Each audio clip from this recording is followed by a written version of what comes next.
Hello la compagnie. Bon, il est 2 heures du matin, même un peu plus que ça. Impossible de fermer l'œil. Ça peut se comprendre. La situation est compliquée, grave. Nous avons des terroristes qui sont rentrés en Israël, qui ont fait une brèche dans les frontières d'Israël. Et la pression est là, forcément. Et j'étais obligé de faire une vidéo. Je me suis levé, je me suis dit, à défaut de dormir, fais quelque chose de bien, quelque chose de productif. J'étais obligé de faire une vidéo parce que il y a ces éléments dans ma tête qui tapent là-dedans et qui me disent, mais finalement, si on a étudié depuis 2 ans, que tu as produit plus de 200 vidéos, que tu as 180 personnes qui te suivent, des milliers de vues sur certaines vidéos, et des likes, etc., mais que la Torah que tu essayes de comprendre, que tu essayes de faire résonner à l'intérieur de toi, ne peut pas t'apporter des réponses dans des événements comme celui-ci, si elle est juste là pour l'éducation des enfants et les problèmes avec le voisinage, c'est mignon, mais non. Non, la Torah n'a pas de limite, elle intervient à chaque instant et à tout moment. Alors je vous propose aujourd'hui, ce soir, cette nuit, de refaire un petit tour en arrière et de regarder un peu ce qui se passe. Il faut savoir que le Sefer Dvarim, je l'ai dit et je l'ai redit, même si on va rentrer dans Bereshit, mais vous savez que la fin n'est qu'un début, un début n'est que peut-être la fin. La Torah se lit souvent à l'envers. Je l'ai dit dans une vidéo la semaine dernière, entre le nom d'Akadosh Baruch Hu, Yud Ke Vav Ke, qui peut se retourner de lettre par de lettre et donner Ve'aya, c'est le futur. Le Sefer Dvarim, quant à lui, est un livre qui a été offert par Moshe, donc rédigé par ses soins, et qui est rempli de prophéties à venir, dont les nôtres. Je vous invite à aller dans la parashat Vaetranan, Perek Dalet Pasuk Lamed, où Akadosh Baruch Hu nous parle et nous dit que, à travers Moshe évidemment, qu'il va y avoir des moments très difficiles dans les temps futurs, mais qu'on va venir rechercher. Et que celui qui veut vraiment chercher, donc si toi qui regardes cette vidéo, tu es dans une recherche de vérité, de émet, à vouloir essayer de comprendre, ayant des questions primordiales et fondamentales dans ton existence, tu as ta place ici dans cette vidéo. Uvikashtem misham et Hashem Elokecha. De là, lorsque ces moments difficiles seront passés, et que vous rechercherez Akadosh Baruch Hu, ton Dieu, ou matzata et tidreshenu, et que vous le trouverez seulement, excusez-moi, ou matzata, vous le trouverez, mais à condition, ki tidreshenu bechol levavcha ou bechol nafshecha, à condition que tu le cherches de tout ton cœur et de toute ton âme. Batsar lecha, dans ta détresse, tsaoucha, lorsqu'il va t'arriver quoi?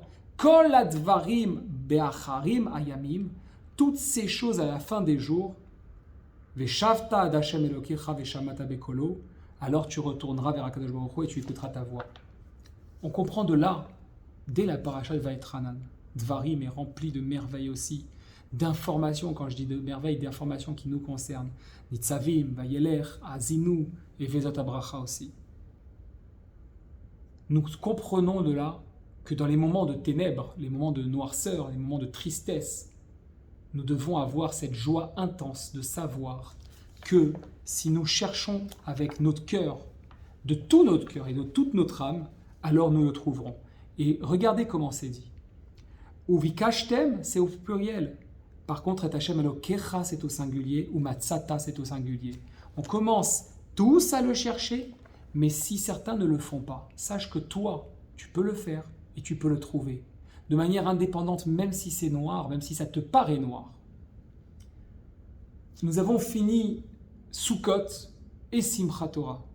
À Sukkot, et c'est aussi la raison de cette vidéo, nous avons appris et nous avons compris que la Soukha et le Lulav sont deux moyens de se connecter de manière tangible à l'énergie primaire, celle qui nous a créés, l'énergie de toute chose, qui est le créateur de ce monde, le grand architecte.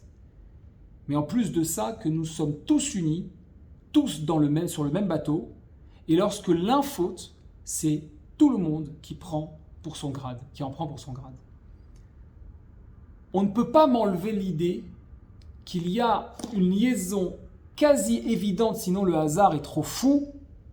Et comme je ne crois pas au hasard, si ce n'est un hasard mesuré, programmé, comme j'ai pu le mettre dans le message que je vous ai tous envoyé, eh bien, on ne peut pas me dire qu'il n'y a pas de liaison entre le fait que nous n'ayons pas connu une situation pareille en Israël depuis plus de 50 ans, c'est-à-dire, enfin 50 ans et quelques heures, c'est-à-dire la guerre de Kippour, et le fait que ça soit tombé Simchat Torah, ces attentats-là, cette situation aussi grave, qui suit évidemment le Kippour que nous avons connu en Israël cette année, où il y a eu quelque chose de nouveau, et j'y viens tout de suite, et qui se répète à Simchat Torah. Simchat Torah qui est tombé cette année le jour de Shabbat, donc qui était en double fête, mais j'ai envie de dire en triple fête, parce que c'est Shmini Atzeret, Simchat Torah et Shabbat. En tout cas, en trois moments très importants. Afin de continuer, nous devons savoir que différentes petites choses. Donc on a dit, le peuple est uni. Lorsque nous parlons de Echad en général, c'est évidemment l'unité du Créateur du monde, mais nous savons qu'il réside en nous, que nous avons tous une étincelle divine, et que tous ensemble, nous recomposons le puzzle de finalement cette partie d'âme que Dieu nous a donnée, qui lui appartient, et qui nous permet d'être absolument imbattable. C'est l'union qui fait la force. Shema Israël, Hashem Elokeinu, Hashem Echad, c'est aussi du peuple dont on parle. Shema Israël, on lui parle. Vous savez ce que c'est qu'Israël? Yachar, Kel, on l'a vu ensemble, on divise le mot en deux parties, le fait d'être toujours droit dans la volonté divine, c'est-à-dire de montrer l'exemple de comment on se connecte aux choses, comment on est un être illimité de puissance, de pouvoir, de force, d'action, marié au Créateur du monde. Ce Yom Kippour, pour la première fois en Israël, il y a eu quelque chose qui s'est passé. Il y a eu des opposants, a priori juifs, qui se sont mis en travers afin de faire en sorte que la prière de Yom Kippour ne puisse pas se passer. Alors, évidemment, l'excuse était de dire qu'il devait y avoir des mechitzot, des séparations entre les hommes et les femmes, et qu'on était sur une place publique, etc., etc. Mais on a vite compris que ce n'était pas ça qui les motivait, même si les organisateurs n'ont pas été au top du top de l'organisation.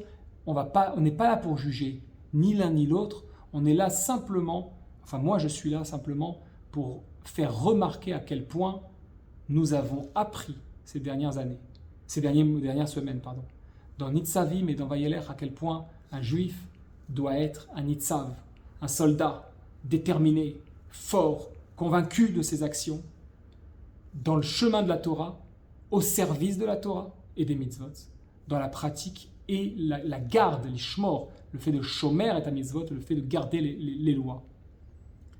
Nous avons pu voir à quel point nous avons été mous. Nous avons été mous, mais face aussi à quelque chose qu'il faut dire.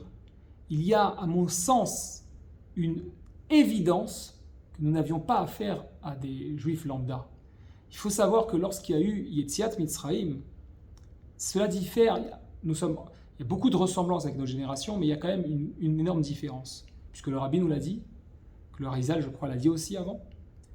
Le Rabbi nous l'a rappelé en tout cas, si on l'avait un petit peu oublié.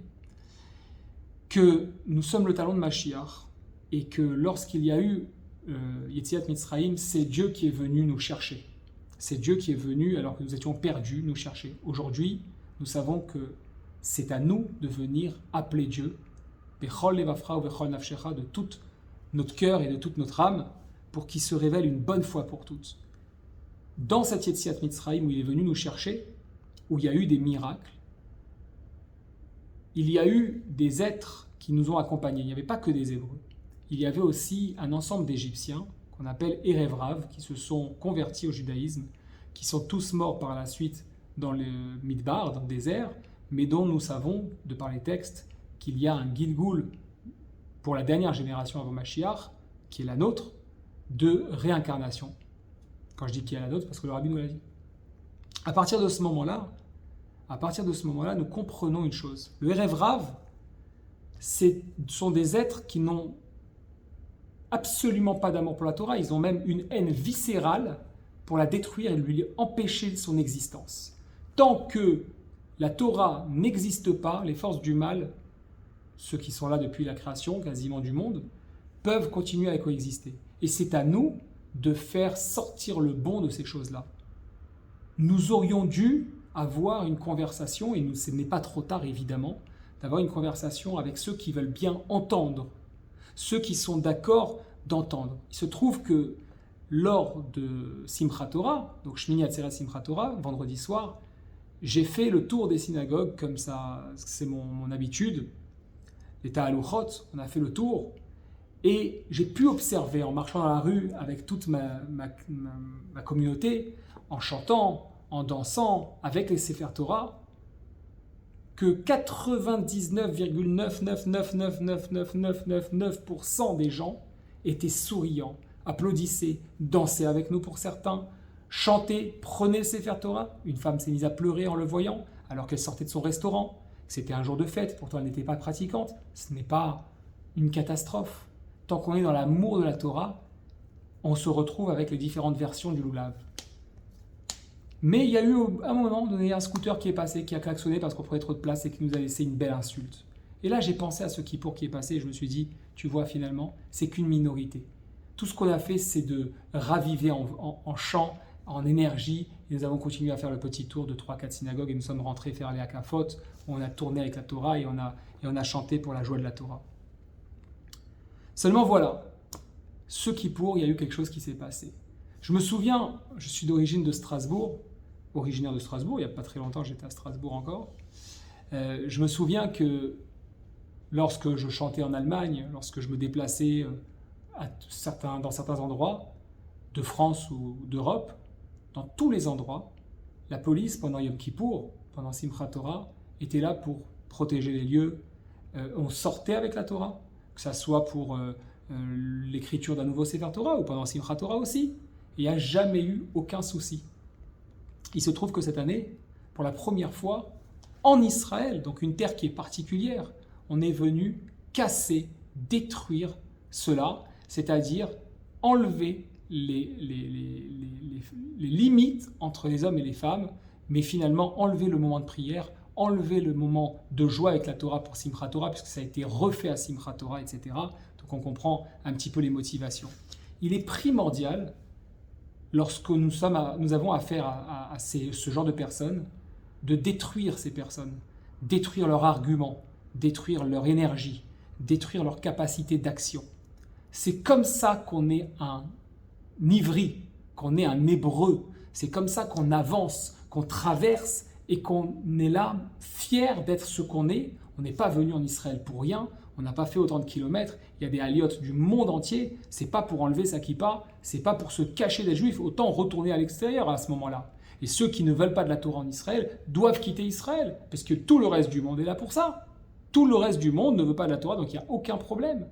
Et pour autant, on voit bien que les autres nations nous laissent une meilleure place.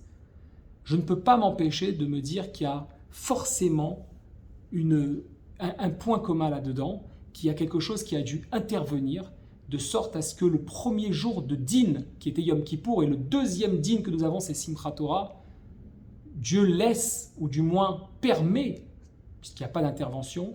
Nous savons aussi, très important de le rappeler, que le miracle que nous attendons comme un Superman, n'oublions pas qu'il se fait à travers la nature. C'est-à-dire qu'il n'y a pas d'éléments extraordinaires, puisque l'ordinaire est déjà extraordinaire. Comme dirait le Rabbi, la différence, à un homme qui lui a posé la question, la différence pour vous entre naturel et surnaturel, ordinaire ou extraordinaire, c'est la perception que vous en avez. Pour moi, tout est surnaturel, tout est extraordinaire, et donc on comprend qu'il n'y a pas de différence, en tout cas pour Dieu. Et donc, pour finir là-dessus, Dieu se cache dans la nature et intervient de manière naturelle. Ça peut être avec une corruption, ça peut être avec une attaque terroriste, ça peut être avec un accident de voiture. Ça ne change pas qu'il agit avec des choses qui se passent au quotidien. Et on ne verra pas un oiseau arriver qui est en forme de dinosaure et qui a un frigidaire sur le dos. Ça n'arrivera pas. Ça n'arrivera pas. Malheureusement, les psukim que nous avons, et je vous invite à aller cette fois-ci dans Vayeler, nous avons des psukim qui nous ont prévenus que quoi ? Que si nous arrivons à un moment donné, parce qu'il y a eu Yom Kippour, mais il n'y a pas eu que Yom Kippour, il y a eu aussi cette grande fête qui s'est passée à quelques kilomètres de Gaza.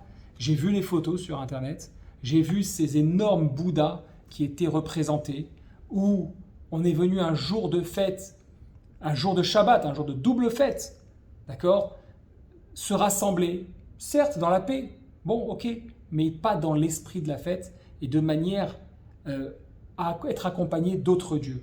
Et qu'est-ce qui se passe lorsqu'on lit un petit peu? Malheureusement, Dieu nous prévient. Vechara apibo, et ma colère s'enflammera contre lui. Bayomaou, ces jours-là. Vazavti, je les abandonnerai. Veistarti, et je me cacherai. Panaï mehem, ma face d'eux. Veria lechol, et ils deviendront une proie. Umtsaou, et il arrivera raod rabot, des grandes douleurs. Vetsarot, et des souffrances. Veimar bayomaou. Alors il dira en ce jour, Allo alki en Elokai bikirbi metsaouni, parce qu'il n'y a-t-il pas mon Dieu à l'intérieur de moi? Que m'arrive-t-il? Araot aele, que m'arrive-t-il? Qu'est-ce que ce sont toutes ces douleurs? Ve'anochi, aster, astir, panai, bayomaou, je me cacherai complètement ma face pendant ces jours-là. Al-kol ara asherasa kifana el elokim acherim, à cause de tout le mal qu'il a fait, car il s'est tourné vers d'autres dieux. Nous avons des textes qui sont là, nous permettent de nous diriger, de nous interroger. On a le droit de ne pas être sûr à 100%, mais on a une obligation de chercher. On a le droit d'avoir du doute, mais on a une obligation de nous éduquer à ouvrir nos yeux. Nous avons travaillé ensemble depuis 2 ans pour aller dans cette direction. C'est facile lorsque je fais une vidéo et que tout le monde m'applaudit parce que c'était vraiment très bien sur le couple, sur le rôle de la femme, sur le voisinage, etc., etc. Mais si dans des moments de guerre, nous ne savons pas prendre nos armes, qui sont nos teilim, qui sont nos prières, qui sont aussi nos mains et nos bouches et nos capacités d'agir et de nous défendre, alors à quoi sert cette Torah si de temps en temps il faut la mettre de côté? Ce n'est pas possible, en tout cas pas en Eretz Israël. Soyez des représentants de la Torah, soyez des gardiens de la Torah, parce qu'on n'en a qu'une, parce que c'est celle qui fait qu'on est notre peuple, parce qu'elle est remplie d'amour, et parce que ce soir, plus que tous les soirs depuis 50 ans, on en a plus que besoin. Bonne soirée.